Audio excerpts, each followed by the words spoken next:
Good morning. আজ আমাদের ছুটি, শুভ রামনবমী। আর আজকের ব্রেকফাস্টে তাই বানিয়ে নিয়েছি চিকেন প্যানকেক। বর খেয়ে বললো যথেষ্ট ভালো হয়েছে।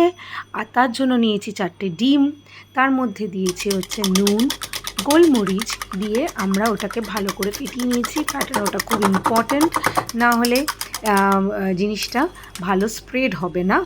আর তার সাথে অফকোর্স চিকেন প্যানকেক, তো চিকেন তো নিতেই হবে। বোনলেস ব্রেস্ট পিস কিনে এনে আমি সেটাকে নিজেই কুচি করে নিয়েছি ছোট্ট ছোট্ট করে, নালে সেদ্ধ হবে না, সেদ্ধ হতে টাইম লাগবে। নিয়েছি গাজর, পেঁয়াজ, ক্যাপসিকাম। এখানে তোমরা নিজস্ব ইচ্ছা মতন যে কোনো ভেজিটেবলস অ্যাড করতে পারো। আর তারপরে একটা বড় পাত্রে, অফকোর্স সেই পাত্রটা বড় হতে হবে কারণ এটা একটু জায়গা নেয়।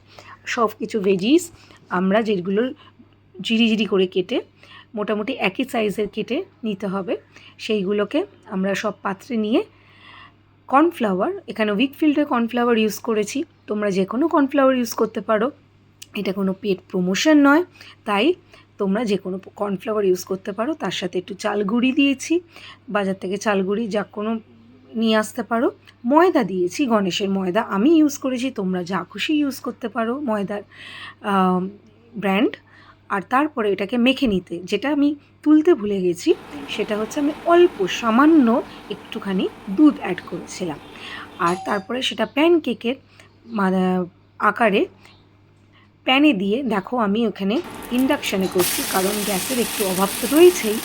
আর এটা 3 মিনিট ইচ সাইড করে নিতে হবে, তাহলেই আমাদের রেডি চিকেন প্যানকেক।